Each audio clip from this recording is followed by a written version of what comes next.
It's that time of year again. I know how I'm going to be spending Halloween. Same way I have for the past 2 years.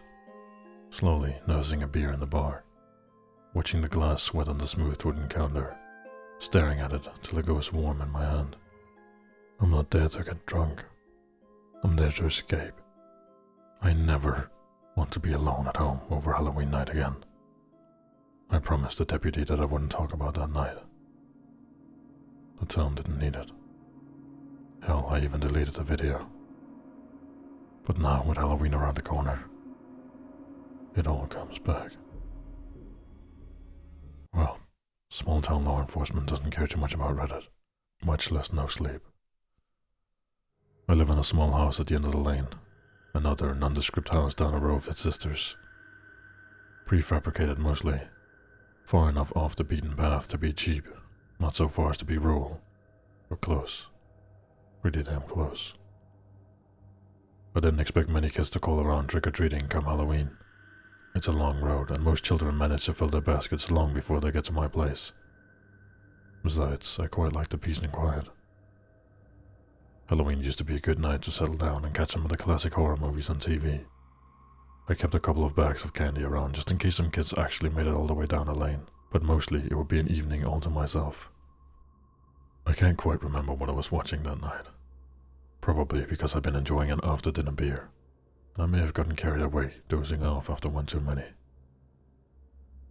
I woke with a start.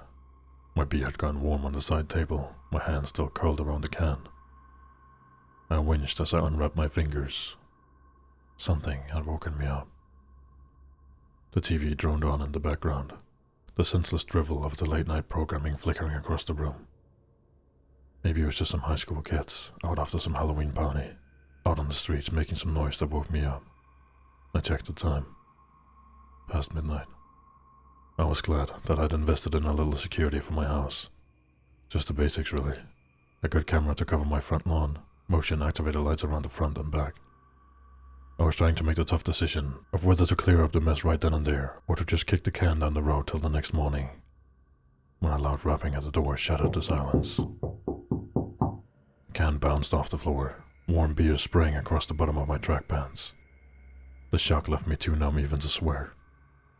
I had just set the can back upright when the knocking sounded again. That a rhythmic rap, increasingly impatient. The tempo building up as I stepped towards the door. I peered around the edge of the window. I saw nothing but my pale face in the glass. It was pitch dark outside. Why wasn't the light working? The knocking stopped. A tree branch, perhaps, or something else tapping on the porch. The people glared at me, that little glass orb suddenly bulging with some half-promised horror. I swallowed. I tried.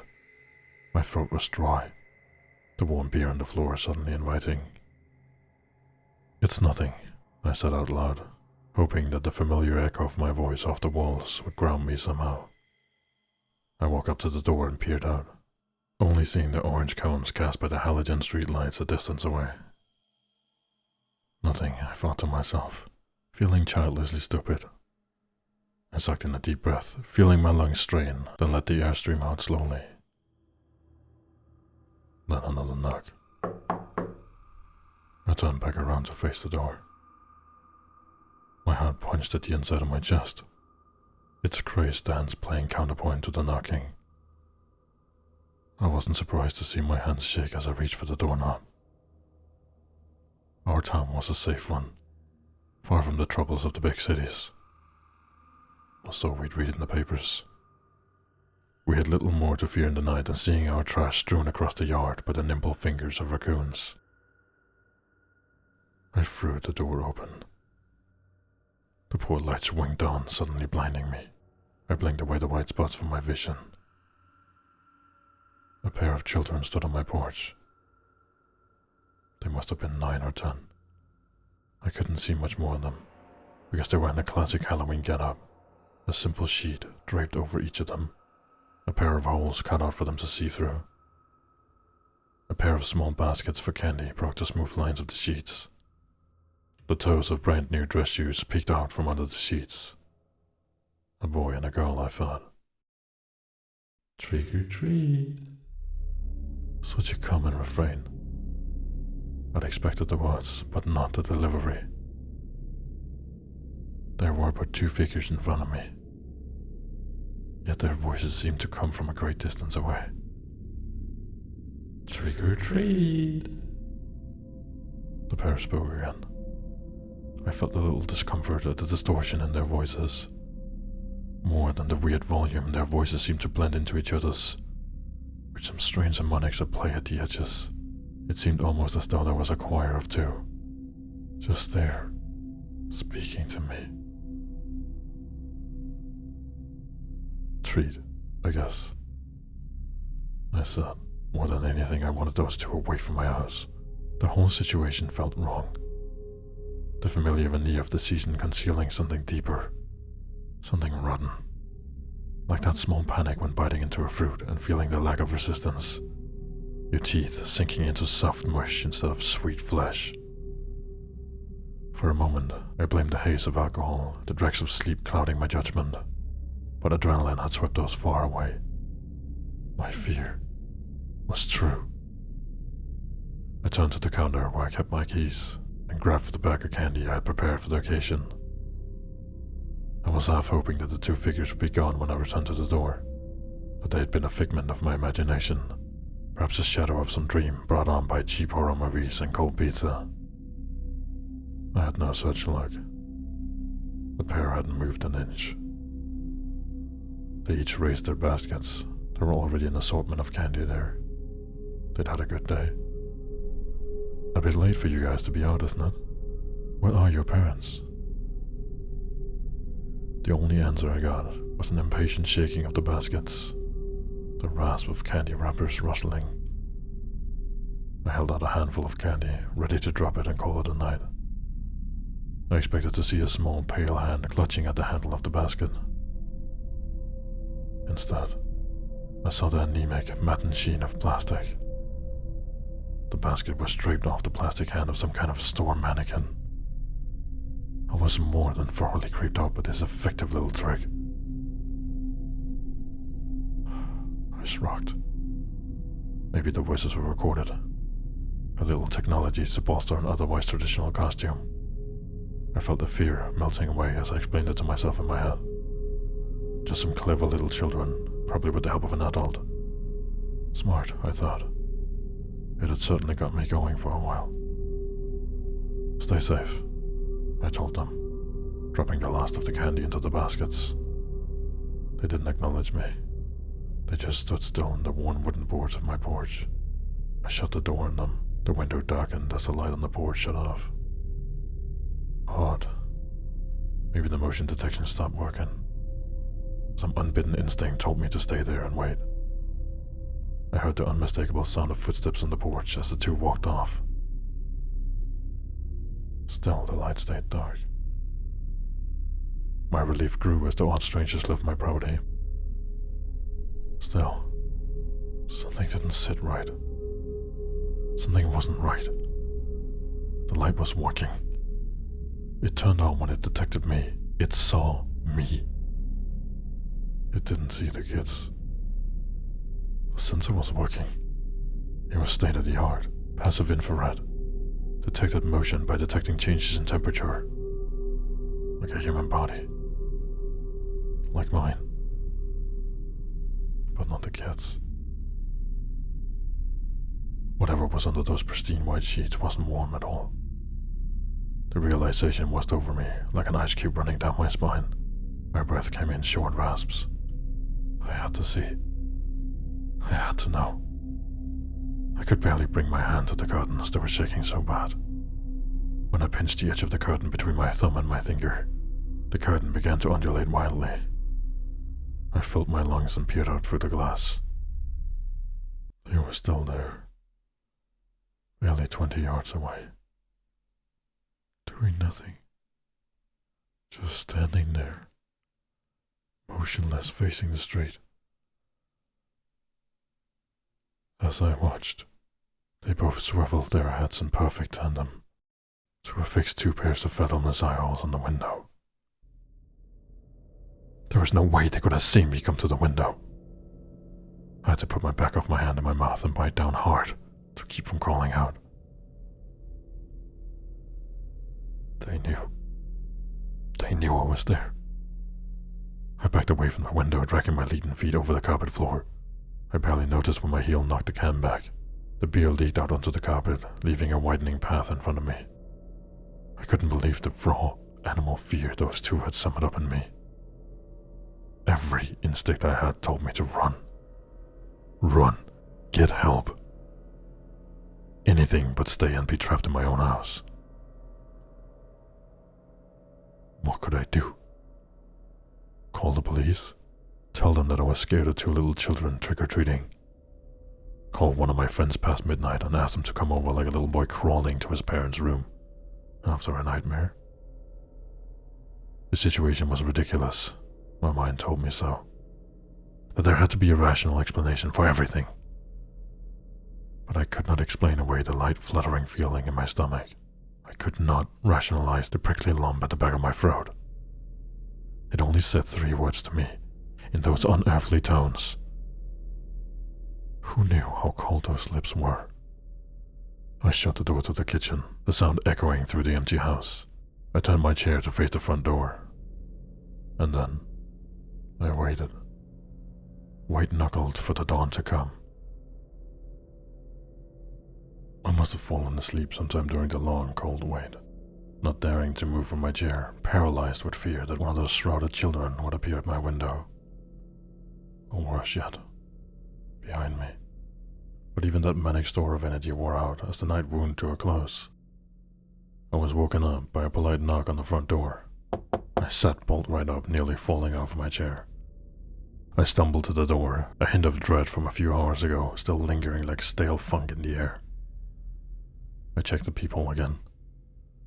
This time, I was confronted with the well-scrubbed face of one of our town deputies. We'd been to school together. It was that kind of smallish town where you'd know almost everybody your age if they had a history there. He was an earnest man, tough, but fair. "Good morning, officer." "Good morning," he replied.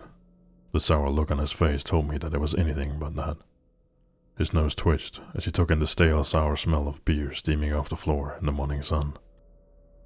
"Had a good night last night?" I thought back to the night before. No, I didn't.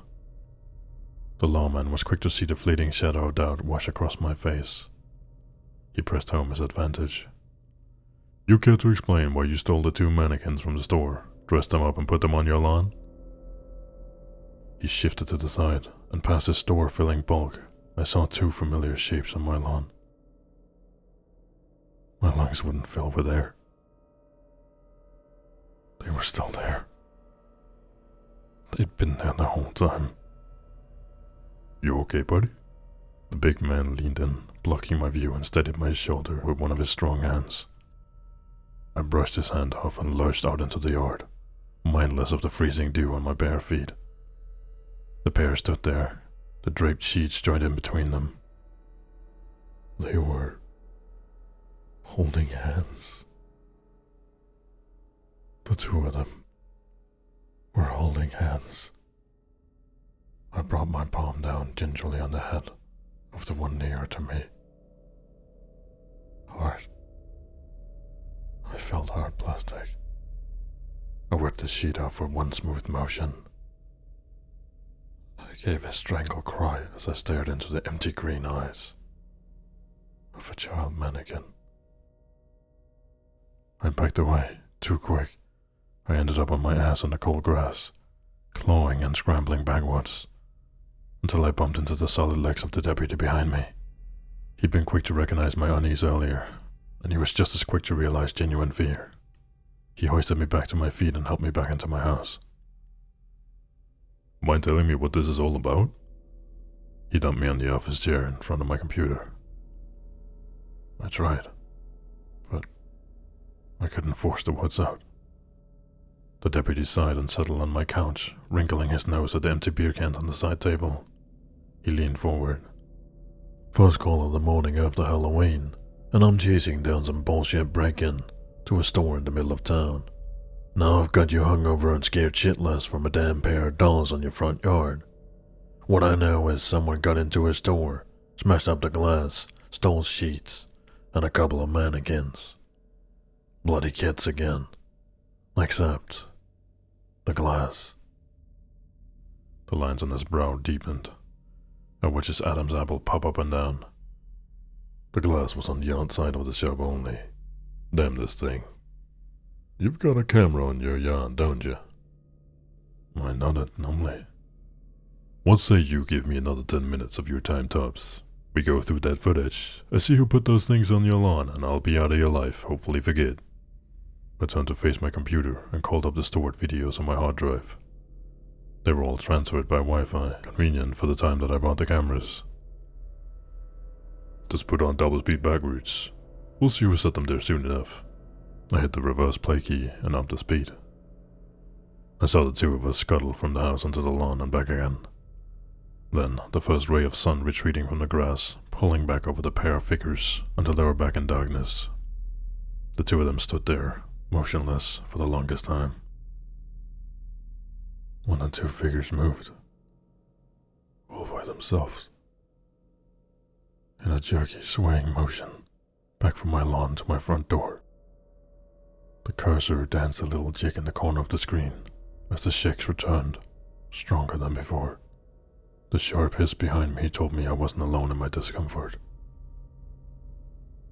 I shuddered as I watched myself on screen, so close to the two abominations, giving them a handful of candy each. I slowed the recording back to normal speed. On screen I saw myself turn back into the house to retrieve the candy. The two figures stood there, impassive.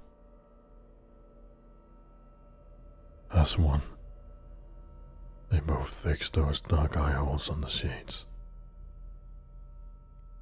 On the camera. There was something else unmistakable. There was a slight pulse in the sheets, a small undulation. The mannequins were breathing. I've seen enough. I turned to look at the deputy, his face as white as the sheets and the shrouded figures on the screen, his hand tight around the grip of his sidearm. That, of all the things, scared me the most of all. A symbol of law and order who had seen the worst of what our little community had to offer. Just as scared as I was, and ready to pull a gun in my house. I clicked the windows shut and got up. I pulled out a pair of tumblers and a bottle of the good stuff. The bottle gave a couple of contender clucks as I sloshed the rich golden whiskey into the glasses. I set one down in front of the other man and took a sip from my glass. A lawman could lose his job at drinking on duty. The deputy didn't hesitate when he emptied half his glass. He didn't look at me when he spoke. My old Nan wasn't from around here. She was back from the old country, across the sea. She hated Halloween. Said there were things out that night that weren't meant to see the light of day. One night a year, she told me, for one single night, some things were set loose. The candy and costumes were a new thing. Back in the past, on All Hallows Eve, good folk crossed themselves and prayed and stayed in. Whatever's on that recording is not what our town needs, you understand?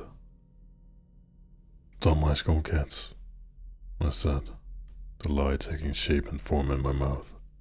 Fooling around, the lie fleshed out, took on a veneer of credibility. That would be the explanation. No one had to know the dark kernel of that story. And your camera, it was having technical difficulties that night. Never was a good piece of equipment. Regretted buying it the same week. He stuck out his hand and we shook on it, and I've kept my word to now. There isn't a good reason why I broke my promise. I'd never known true fear till that night, but I replayed it in my head over and over. The recording is long gone, of course, but every detail of that night has been branded on my mind. I remember the fear, but I cannot think of a single action the two of them had done to threaten me. Eerie, unnatural, but without a drop of malice. It'll be Halloween soon. I know where I'll be on that dark night. Some things roam the streets that shouldn't be there. The masks and costumes aren't always for the children. Sometimes they're there for the adults, for our own protection. After the deputy left, I watched the video forwards just once. I remember seeing the two figures on my lawn, slowly inching their hands up, locking them under the sheets and waiting for the sun to rise. Things that shouldn't be on this good earth. But sometimes, just sometimes, they just want the simple things. Like one last trick or treat.